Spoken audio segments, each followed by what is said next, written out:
रामकृष्ण हरी. तर आज आपण चालू करत आहोत अध्याय 18वा. तर आजच्या अध्यायात आपण पाहणार आहोत की ब्राह्मणाचे दारिद्र्य घालवले. तर आपण अध्यायाला सुरुवात करू. श्री गणेशाय नमः. अलंकापुरी पुण्य भूमी पवित्र तिथे नांदतो ज्ञान राजा सुपात्र तया ठविता महापुण्य राशी. नमस्कार माझा श्री सद्गुरु ज्ञानेश्वरासी. पुंडलिक वर्धरी विठ्ठल श्री ज्ञानदेव तुकाराम पंढरीनाथ भगवान की जय. पावली ज्ञानेश्वर महाराज की जय. जगद्गुरु तुकाराम महाराज की जय. सद्गुरु जोग महाराज की जय. अवधूत चिंतन श्री गुरुदेव दत्त. तर आपण अध्यायाला सुरुवात करू. श्री गणेशाय नमः. तर मग नामधारक सिद्ध योगाला म्हणाला, महाराज श्री गुरु नरसिंह सरस्वतींचे चरित्र इतके श्रवणीय आहे की ते किती ऐकले तरी मनाचे समाधान होत नाही. तरी कृपा करून पुढील कथा सांगा. तेव्हा त्याची आदरयुक्त जिज्ञासा जाणून सिद्ध म्हणाला, भिल्लवडीत काही काळ वास्तव्य करून श्री गुरु कृष्णेच्या काठाकाठाने पदभ्रमण करीत कृष्णावरून संगमावर गेले. तेथून पुढे कृष्ण पंचगंगा संगमावर गेले. शिवा, भद्रा, भोगावती, कुंभी आणि सरस्वती या त्या पंचगंगा होते. हे संगम क्षेत्र दक्षिण वाराणसी म्हणून प्रख्यात आहे. याचे महात्म्य प्रयाग आणि कुरुक्षेत्राहून जास्त मानतात. येथे स्नान केल्याने 6 प्रकारच्या महापातकांचा नाश होतो. प्रयागात माघ स्नान केल्याने जे पुण्य लाभते त्याच्या शतपट पुण्य या संगमात एकदा स्नान केल्याने प्राप्त होते. अमरेश्वराचे मंदिर त्याच्या दर्शनाने जीवाला अमरत्व प्राप्त होते. येथे पवित्र औदुंबरा वृक्ष आहे. येथे 64 योगिनी नित्य निवास करतात.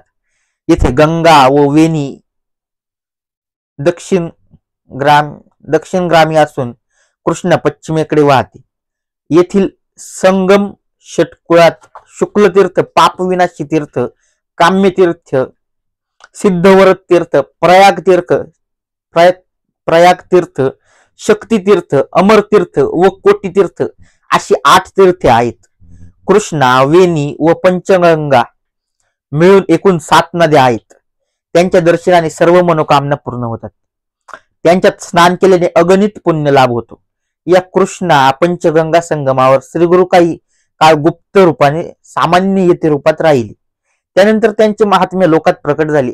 कसे ते सांगतो. पंचगंगा संगमावर अमरपूर नावाचे गाव आहे. श्रीगुरु येथे भिक्षा मागण्यासाठी जात असत. त्या गावात एक विद्याभासी ब्राह्मण राहत होता. तो सुशील, सात्विक, कर्ममार्गाचे नित्य आचरण करणारा व अतिथ्यशील असा होता. तो नित्य कोरडी भिक्षा मागून कुटुंबाचे पालन पोषण करायचा. त्याची पत्नीही सुस्वभावी व पतिव्रता स्त्री होती. त्या ब्राह्मणाच्या अंगणात एक घेवड्याचा वेल होता. त्याला पुष्कळ शेंगा यायच्या. एखाद्या दिवशी भिक्षा मिळाली नाही तर ती दोघी घेवड्याच्या शेंगावरच गुजराण करायची. एके दिवशी श्रीगुरु भिक्षेसाठी त्या ब्राह्मणाच्या घरी गेले. त्यांनी श्रीगुरूंना आदराने घरात नेले. त्यांची भक्तिभावाने पूजा केली. त्यांना भात व घेवड्याच्या शेंगांच्या भाजीचे भोजन दिले. या सेवेने श्रीगुरु अतिशय प्रसन्न झाले. त्यांनी त्या ब्राह्मणाला आता तुझे दारिद्र्य जाईल असा आशीर्वाद देऊन त्याचा निरोप घेतला. संगमावर जाताना त्यांनी अंगणातील घेवड्याचा वेल पटकन उपटून टाकला आणि निघूनही गेले. घेवड्याच्या त्या वेलाने ब्राह्मणाच्या घरासमोरचे सर्व अंगणच वेष्टून टाकले होते. श्रीगुरूंनी त्याचाच उच्छेद केला. म्हणून ब्राह्मणीला अतिशय दुःख झाले. ती नशिबाला दोष देत रडू लागली. म्हणाली, अरे रे, काय हे दुर्दैव. त्या यतीला आम्ही काही त्रास दिला म्हणून त्याने आमचे अन्नच तोडून टाकले. हे तिचे बोलणे ब्राह्मणाला रुचले नाही. तो रागावून म्हणाला, यतीश्वरांना दोष देऊ नकोस. सर्व विश्व त्या महादेवाच्या अधीन आहे. हे आपले प्रारब्ध जसे आहे तसेच सर्व घडत असते. ते घडून आणण्यासाठी तोच कोणाला तरी निमित्त करतो. परमेश्वराने आधी अन्न तयार केले आणि त्यानंतर स्थूल सूक्ष्म अशी 84 लक्ष जीवसृष्टी निर्माण केली. तो सर्वांना समदृष्टीने पाहतो. प्रत्येकाच्या अन्नाची यथायोग्य व्यवस्था करून सृष्टीचे पोषण करतो. पूर्वजन्मी आपण जी काही बरी वाईट कर्मे केलेली असतात त्याचीच परिणती म्हणून या जन्मात सुखदुःखी प्राप्त होतात. जे पेरावे तेच उगवते. मग त्यासाठी इतरांना दोष कशासाठी द्यायचा. ते यतीश्वरांनी आपल्याकडे भोजन केले हे आपले सद्भाग्य.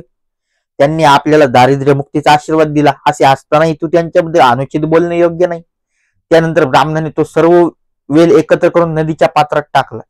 ते वेलाचे मूळ खूप खोलवर गेले होते. ते तरी कशाला ठेवायचे म्हणून तो जमीन खणू लागला. त्याने वेलाचे मूळ उपटून काढले तेव्हा त्याखाली एक कुंभ सापडले, एक मडकं सापडलं. त्याने तो घरात नेला, त्याच्या तोंडावरची वेळ असं कापड सोडलं तर काय आश्चर्य, त्यात भरपूर द्रव्य, सोनं, नाणे, हिरे, माणिक, मोती असं सर्व भरलेलं होतं.